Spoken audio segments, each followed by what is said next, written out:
Mistakes, drama and victory, all the emotions on 6.1 kilometers of narrow city roads. Hello and welcome fellow motorsports fans. The Macau GP weekend really hit all the sectors with heartbreaking crashes and at least one rather surprising winner. And as always, I'm here to tell you all about it, along with the conclusion of Euro Cup 3 and Spanish F4, America's biggest karting event, the SKUSA SuperNats, and some other bits and pieces, so let's get straight to it. We'll start with the action at Macau, but because I'm in a bit of a teasing mood, let's talk about the F4 World Cup first. And honestly, while the expected mess did of course provide some entertainment, it was messy to such an extent that it wasn't particularly insightful, like at all. Both Jules Roussel and the pre-crash anyway, Ryan Caretti flying the flag for the French F4 was both unexpected and quite nice to see, but I'd be lying if I told you this mess means much of anything. Really, the only big scalp they could claim was Emanuele Olivieri, fair play to that. Otherwise, it was mostly a couple of smaller neat stories. Ari Bansal doing quite well, Rintaro Sato showing the strength of the Japanese F4, and Fionn McLaughlin showing his exceptional speed in the quali race, even if he did have a bit of a fast Freddie blunder that of course ruined his weekend. In my opinion, the biggest takeaway from this weekend was Sebastian Wheldon dominating the timing sheets for most of it, even if the results do not reflect that. Considering K and B did have the upper hand throughout most of the Italian F4 campaign, I thought that was quite the key statement drive to end the year for the young American. Really looking forward to see where the Italian F4 graduates end up next year. In the big show, the Formula Regional World Cup, I was quite pleased to see that my prediction video for once held up very nicely, considering I nailed all the key contenders and only really overestimated Matteo De Paolo, which I reckon was an easy mistake to make given his fracas season. And, somewhat surprising, it was actually pretty good racing as well, and not just a parade or crash fest. Freddie Slater may have just found his final boss in this track, and it does make me wonder how he'll handle Monaco next year, considering this is his second year where he blundered a good result, and this time not even while directly racing for position. But while it is the sort of mistake we of course hate to see, the important bit is that he was still absolutely flying all weekend.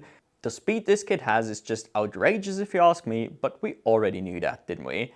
Sure, my Enzo Dellini taking the win prediction didn't quite work out, but he was in the mix, one of the 4 key frontrunners all weekend, and ended up with a sweet podium to end the year, really hoping both him and Slater give it another go next year. Now to the big boys from the Pinnacle/KCMG operation.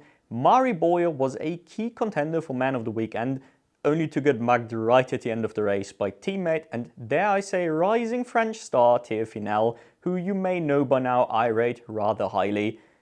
Didn't quite occur as naturally as I had expected, but not like that really matters. First of all, it is a huge result no matter what, and he has considerably less experience than F3 veteran Boya, so I reckon he was always going to come out of this weekend looking like the more impressive, if that makes sense. Unfortunately, due to the nature of the track and the chaotic weekend that came with it, all the anticipated storylines lower down the field were rather tricky to read into. For example, we've been completely robbed of the anticipated Wirtz brothers comparison for the most part. The biggest points to take away outside the podium for me coincidentally happened to be the 2 positions right below. Matteo Konagi got to properly flex his skills despite not being in a front-running team with PHM. Sure, it was only P4 because of all the chaos, but that wasn't the important metric anyway. He absolutely crushed his teammates and was consistently well inside the top 10. Hats off to that performance from the young Italian, or Argentine as I've recently learned on Reddit. And more surprisingly, Taito Kato actually got the better of Evan Giltaire. Don't get me wrong, I know they were basically equal in terms of pace, but even that is a relatively new phenomenon when compared to their Freca campaign. I did say going into this that he has some dark horse energy about him, and that definitely felt true here. While there is no need to discuss that Giltaire not stepping up to F3 is a crime, I am now looking forward to Kato's campaign even more. I've said I want to talk about other types of racing a bit more in the future, so the GT portion of Macau felt like the perfect opportunity to do so, but unfortunately it was a bit of a boring one. Sure, GT cars will always have a near impossible time to overtake, but with the dominance displayed by Antonio Fuoco, it wasn't even a real competition. At least the results were quite pleasing all around, with Lello, who for me is still arguably the best GT3 driver in the world, taking second ahead of young Lauren Heinrich, whose career is progressing at an almost ridiculous rate at this point, and I'm all here for it. With the lack of competitive on-track action, I thought the real stories happened on the manufacturer side anyway. McLaren being on the grid for the first time in the competent hands of Benji Goethe was pretty cool. Sure, they were considerably off the pace, as you'd expect for a first outing, but this certainly felt like a bit of a test run for further entries in the future, so I am looking forward to that. Meanwhile, Mercedes not competing at all was a goddamn shame. Not only would a pairing of, say, Maro Engel and Jules Gounon be immediate contenders for strongest lineup on the grid, it is such a weird signal from AMG. Between skipping Macau and an apparent lack of support for their Iron Lynx run WEC effort, this season has been a small disaster for Mercedes in sports cars if you ask me. At this point, the only reliable efforts really were in DTM and GT World Challenge Europe, and that was about it, hoping they'll rethink their strategy going forward. There was of course racing action outside of Macau as well. More specifically, we did have the final round of Euro Cup 3 and Spanish F4 at Barcelona. By the way, having both series clash with Macau wasn't an ideal choice by whoever decided those calendars. Specifically, the F4 grid did suffer notably from the absence of, say, Strouven, Eijkmans and or Lammers at the World Cup. At least Mattia Konagi pulled off the baller move of going to Macau anyway because he had already locked in the title, a move Strouven could have theoretically done as well, but somehow didn't. This left the door wide open in Euro Cup 3 for other drivers to take the spotlight, and personally, I was quite glad to see Andre Cardenas rise to the occasion to take his maiden victory at the very last time of asking this year. Cardenas is a driver that had a decent amount of excitement surrounding him ahead of his F4 debut, and while he has never quite lived up to those expectations, particularly last season was a bit of a disappointment in context, this was a good reminder why we were keeping an eye on him in the first place. Assuming he returns for a sophomore season, I'd like to think he'll be right in the title battle next year, but then again, apparently a lot of drivers will return, so we'll see about that. And while I don't like to introduce too much negativity, especially for the younger guys, we can't end this year's Euro Cup 3 coverage without talking about Maciej Gladish's disappointing season. Don't get me wrong, a lot of drivers would have probably been quite pleased with his results, but considering both his F4 campaign and especially his wicked winter in the Euro Cup 3 car, I do have to ask, what the fuck happened? He almost looked like a different driver, going from closely matching Kolnagi to being like the 4th best MP driver with only a single podium to his name. I don't think anybody saw this coming. So maybe, for our Polish friends in the comments, have there been any rumors or potential explanations that I missed? Definitely high up on the list of odd underperformances this season either way. In Spanish F4, the title fight was of course also over before this weekend, so instead of talking about more of the regular Strouven and Eijkmans shenanigans at the front, let's point the spotlight at some of the characters further down, shall we?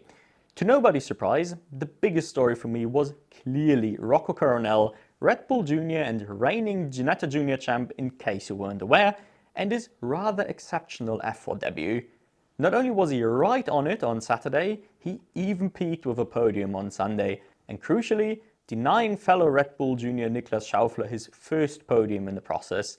The contrast between the pair was quite interesting, honestly, considering not only are both Red Bull Juniors, but I would have also ranked them equally highly coming into this season, both absolutely top 5 karting graduates going into 2025. Of course, it wasn't a full late season debut for Coronel with that many Ginetta races under his belt, but still his first time racing in Formula machinery, so no doubt big things will come from that kid. I just hope Schaufler can find a similar form going into next season. The two might be able to have a really cool little rivalry. For a tiny bit more disappointment, it would have felt wrong to leave this season without once talking about Emma Felbermeyer, despite her clearly being one of my favorites in F1 Academy. And I have to say, I had expected a bit more in the second half of the season. She's still building into weekends a bit too slowly, usually a fair bit slower on Saturday than Sunday, and even once she picks up the pace, she remains a good second off the pace.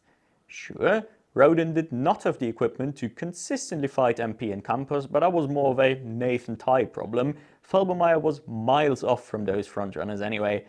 But, and we need to highlight this whenever it happens, I am still super glad she did choose to run a full F4 season along her F1 Academy commitments. Surely that has to be the single best way to improve going forward, and I very much hope she returns for a second season, not just an F1 Academy, but an F4 as well. Last but not least, a shout out for Vivek Kanathan. He may have just about lost out to fellow rookie teammate Noah Montero in the standings, but he has taken the best result of all the Campos rookie trio with a decisive P2 here. And I reckon just based on the eye test, he was the best of the trio as well. Montero was certainly less flashy, and Miguel Costa is still way too accident prone. By the way, he has confirmed that this was his last F4 race. Not the most sound developmental path if you ask me, but I guess if the money isn't an issue, then have at it. And finally, we did have another doubleheader week in the Saudi F4 with a grand total of 4 races at Jeddah. And while I don't want to bore you with a big rundown of that, 2 young Brits deserve our attention for a moment. Most importantly, breakout driver Kit Belowski now proved to the world what I told you a couple weeks ago. Kit is insane in the wet. A wet race at Jeddah is a bit of an insane thing in itself, and Belowski was truly untouchable in that one. I am already looking forward to see this sort of rain mastery more often next year. Lewis Wherrell joined the series this week for his, I believe, 3rd ever weekend in cars, and I am super pleased to say that the former European karting champion really hit the ground running as well, with a pair of wins and 3 podium appearances across the 4 races. Sure, small grid and no great benchmark drivers or anything, but still a good sign that he'll probably live up to expectations in cars as well. Between Belowski, Lindblom, Ramekes and Wherrell, this really is an early preview of people I'd expect to be among the protagonists of their respective F4 series next season. That may have been it from the car racing world, but we did also have the biggest American karting event of the year with the SKUSA SuperNationals, which we'll now talk about in our quick weekly Karting Report.